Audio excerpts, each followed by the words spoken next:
Hi friends, இந்த வீடியோவில் நாங்கள் எக்ஸலில் நீங்கள் எப்படி மாஸ்டர் பண்ணுற வீடியோத்தை தான் பார்த்துட்டு இருக்கோம். ஸோ நீங்கள் எங்களோட பழைய வீடியோஸ் எக்ஸல் தொடர்பான பழைய வீடியோஸை பார்க்காட்டி இந்த வீடியோ டிஸ்கிரிப்ஷனுக்கு கீழே நாங்கள் லிங்க் கொடுத்துருக்கோம். உங்களுக்கு எக்ஸல் பற்றி எந்த முன் அனுபவமும் இல்லாட்டியும் நீங்கள் தொடர்ச்சியாக இந்த கோர்ஸை படித்து ஒரு 15 வீடியோவில் ஃபுல்லாகவே இந்த கோர்ஸை முடிச்சிடலாம். ஸோ இந்த கோர்ஸ் உங்களுக்கு யூஸ்ஃபுல்லாக இருக்கும்னு நினைக்கிறேன்.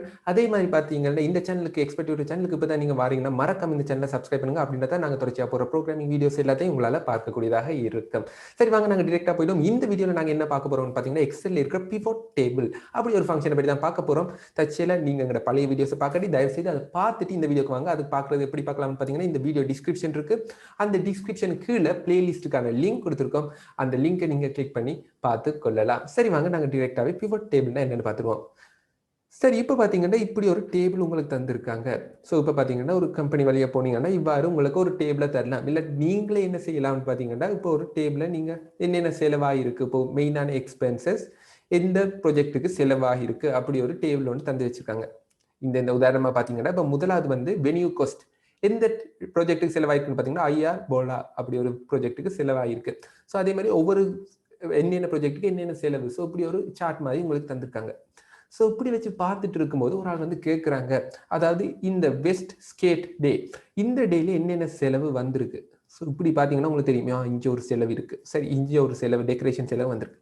இப்படியே நீங்கள் பார்த்து சொல்லலாம். இதே வந்து ஒரு 200-300 இருக்குன்னு வைப்போம். எப்படி உங்களால் சொல்ல முடியும்? பார்த்துட்டே இருக்கலாமா? இல்லை. ஸோ அதுக்கு தான் ஈஸியாக நீங்கள் செய்யலாம். ஒரு டேபிளை நீங்கள் கிரியேட் பண்ணலாம். ஸோ இந்த டேபிளை கிரியேட் பண்ணணும்னா நீங்கள் நினைக்க மாதிரி திருப்பி கொண்டு போய் இவ்வளோ வேல்யூஸையும் போடணும் இல்லை. எக்ஸல்கிட்ட சொன்னால் தானாகவே கிரியேட் பண்ணி தரும்.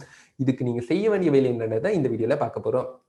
சரி, வாங்க ஃபர்ஸ்ட் என்ன செய்யணும்னு பார்த்தீங்கன்னா இப்படி ஒரு சார்ட் வந்து நாங்கள் தந்திருக்கோம், உங்களுக்கே தந்திருக்கோம்.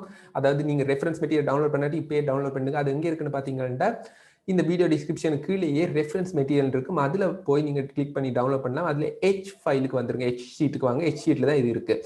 சரி, இப்போ பார்த்தீங்கன்னா என்ன செய்யணும்னா ஃபர்ஸ்ட்டாக இதில் வந்து ஃபுல்லாக நீங்கள் டேபிளை வந்து ஹைலைட் பண்ணிடுங்க. ஸோ இதில் டேபிளை ஹைலைட் பண்ணும்போது அந்த ஹெடிங்கையும் சேர்த்து ஹைலைட் பண்ணுங்க. அதை ஒருக்கா பாருங்க, ஹெடிங்கையும் சேர்த்து கொண்டு ஹைலைட் பண்ணிடுங்க.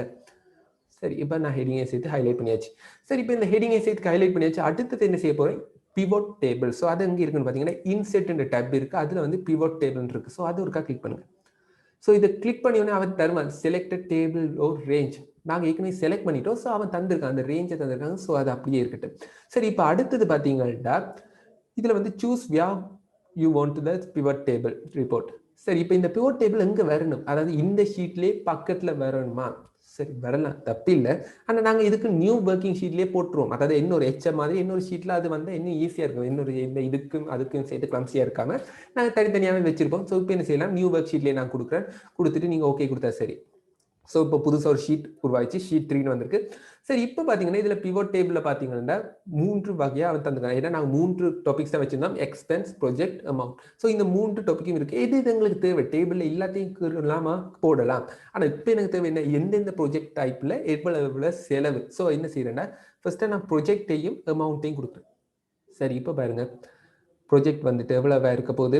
இதில் வந்து ஒவ்வொரு ப்ரொஜெக்டும் தனித்தனியாக இருக்குது. அதே மாதிரி எவ்வளவு அமௌண்ட் எல்லாமே கூட்டி அதே தந்துட்டு ஒரு வேலையுமே இல்லை. இந்த ப்ராஜெக்டை பார்த்தா சரி வெஸ்ட் ஸ்கேட் டேக்கு பார்த்தீங்கன்னா இவ்வளவு அமௌண்ட் தேவைப்பட்டிருக்கு. ஸோ ஈஸியாக நீங்கள் சொல்லிடலாம். இதுதான் பேசிக்கான ஒரு ஃபங்க்ஷன் பிவோட் டேபிள். வேணுமா எக்ஸ்பென்சஸையும் நீங்கள் சேர்த்தே பார்க்கணுமா, என்னென்ன கேட்டகரைஸில் எக்ஸ்பென்சஸ் வந்திருக்குன்னு பார்க்கணுமா, அதையும் நீங்கள் கொடுத்துடலாம். ஸோ அதையும் கொடுத்தீங்கன்னா என்ன நடக்கும்டா, ஒவ்வொரு ஃபங்க்ஷன் ஒவ்வொரு டேக்கும் இடையில, அதாவது ஒவ்வொரு ப்ரொஜெக்ட்லேயும் என்னென்ன செலவு வந்திருக்கு, டோட்டல் எவ்வளவு, அதையும் நீங்கள் இப்படியே பார்த்து கொள்ளலாம். உங்களுக்கு ஏற்ற மாதிரி நீங்கள் ஃபில் பண்ணி கொள்ளலாம். ஸோ இதுதான் முக்கியமானது. இதில் ரோஸ் எல்லாம் தந்திருக்காங்க. ஸோ இதையும் நீங்கள் எக்ஸ்ட்ராவாக செலக்ட் பண்ணி கொள்ளலாம். சரி, உங்களுக்கு இந்த ப்ராஜெக்ட் வேணாம், ஒவ்வொரு எக்ஸ்பென்சஸ்லேயும் எவ்வளவு அமௌண்ட் செலவாயிருக்கு அதையும் நீங்கள் பார்த்துடலாம். இப்போ பார்த்தீங்கன்னா ஒவ்வொரு எக்ஸ்பென்சஸும் ப்ராஜெக்டை பார்க்கல, எக்ஸ்பென்சஸ் வைஸாக டெக்கரேஷனுக்கு டோட்டலாக எவ்வளோ செலவழிச்சிருக்கோம். ஸோ அதே மாதிரி ஃபர்னிச்சர் ஹைரிங்க்கு எவ்வளோ செலவழிச்சிருக்கோம். தச்சில் உங்களுக்கு ப்ராஜெக்ட் வேணும்னா தச்சில் நீங்கள் அதையும் ஆட் பண்ணி கொள்ளலாம். ஸோ எதை நீங்கள் ஃபர்ஸ்ட் ஆட் பண்ணீங்களோ அதுக்கேற்ற மாதிரி மாறும். இப்போ ஃபர்ஸ்ட்டாக நான் எக்ஸ்பென்சஸையும் அமௌண்ட்டையும் கொடுத்துருக்கேன். ஸோ ஒன்றும் பிரிஞ்சாச்சு. இப்போ எக்ஸ்பென்சஸ் அடுத்தது நான் ப்ரொஜெக்ட் கொடுக்க போகிறேன். ஸோ ப்ரொஜெக்ட் கொடுத்தன என்ன நடக்கும், எக்ஸ்பென்சஸுக்கு கீழே ப்ரொஜெக்ட் வரும். அதாவது டெக்கரேஷனுக்குள்ள என்னென்ன ப்ரொஜெக்ட் வந்திருக்கு, என்னென்ன ப்ரொஜெக்ட்ல நாங்கள் டெக்கரேஷனை யூஸ் பண்ணிக்கொண்டு பார்க்கலாம். அதாவது இன்ஸ்டாலேஷன் செரமனிக்கு இவ்வளவு, ஐஆர் போல அந்த டேட்டுக்கு ப்ரொஜெக்ட்டுக்கு இவ்வளவு, அதே மாதிரி வெஸ்ட் ஸ்கேட் டேக்கு இவ்வளவு. என்னன்னு பார்த்தீங்கன்னா டெக்கரேஷன் எக்ஸ்பென்சஸ் கேட்டகரியில் டெக்கரேஷன் செலவழிச்சிருக்கோம். ஒவ்வொரு கேட்டகரியிலும் தனித்தனியாக பார்க்கலாம். இப்போ இதே நான் மாற்றி வேணும், ஃபர்ஸ்ட் ப்ரொஜெக்ட் எங்களுக்கு தேவைன்னு பார்ப்போம். ப்ரொஜெக்ட்டுக்குரிய எவ்வளவு அமௌண்ட் செலவாயிருக்குன்னா ஃபர்ஸ்ட்டாக ப்ரொஜெக்ட்டை கிளிக் பண்ணிடுங்க. ஸோ இப்போ என்ன வந்திருக்குன்னு பார்த்தீங்கன்னா ப்ரொஜெக்ட், ஒவ்வொரு ப்ரொஜெக்ட்டுக்கு என்ன பெஸ்ட் கேட் டேக்கு எவ்வளோ செலவு. ஸோ இதுக்கு கீழே ஒவ்வொரு எக்ஸ்பென்ஸ் என்ன வெஸ்ட் கேட்லேயே 10-15 எக்ஸ்பென்ஸ் இருக்கலாம். ஸோ இப்போ நீங்கள் அடுத்தது எக்ஸ்பென்ஸ் கிளிக் பண்ணீங்கன்னா ஒவ்வொரு டேக்கு கீழே சார்ட்டர் டே செலிப்ரேஷனுக்குள்ள எவ்வளவு என்னென்ன எக்ஸ்பென்ஸ் வந்திருக்கு அப்படியே நீங்கள் கேட்டகரைஸ் பண்ணலாம். உங்களுக்கு ஏற்ற மாதிரி நீங்கள் போட்டுக்கொள்ளலாம். இல்லாட்டி இது மட்டும் தான் தேவைன்னா இதோடைய விட்டாலும் காணும். நீங்கள் என்ன கிளிக் பண்ணுற ஓர்டருக்கு ஏற்ற மாதிரி தானாகவே மாறிக்கொண்டு இருக்கு. ஸோ ஒரு ப்ரொஜெக்டை நீங்கள் பார்க்கணும்னா என்ன செய்யணும், ஃபர்ஸ்ட் எக்ஸ்பென்சஸ் ப்ரொஜெக்டை கொடுத்துட்டு அதுக்கு கீழே அதுக்கு பிறகு எக்ஸ்பென்சஸை நீங்கள் டிக் கொடுத்தீங்கன்னா சரி. ஸோ இப்படி வடிவாக நீங்கள் செய்து கொள்ளலாம். இதுதான் பிவட் டேபிளாக இருக்க போகுது. ஸோ பிவட் டேபிள் இந்த மெயின் ஃபங்க்ஷன் என்னன்னு பார்த்தீங்கன்னா ஈஸியாக நீங்கள் கேட்டகரைஸ் பண்ணலாம். ஏன்னா நார்மலாக நாங்கள் பார்த்தீங்கன்னா இதில் வெறும் ஒரு ஷீட்டை தான் டைப் பண்ணி வச்சுருக்கோம். இப்படி டைப் பண்ணி வேறு ஒரு ஃபங்க்ஷனுமே இங்கே கொடுக்கல, சும்மா டைப் பண்ணி வச்சிருக்கோம்.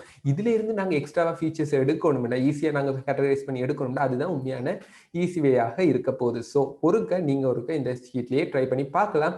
தொடர்ச்சி எங்களோட வீடியோவில் அடுத்த முக்கியமான விஷயங்களை எக்ஸல் பற்றிய விடயங்களை பார்க்கலாம். So thank you.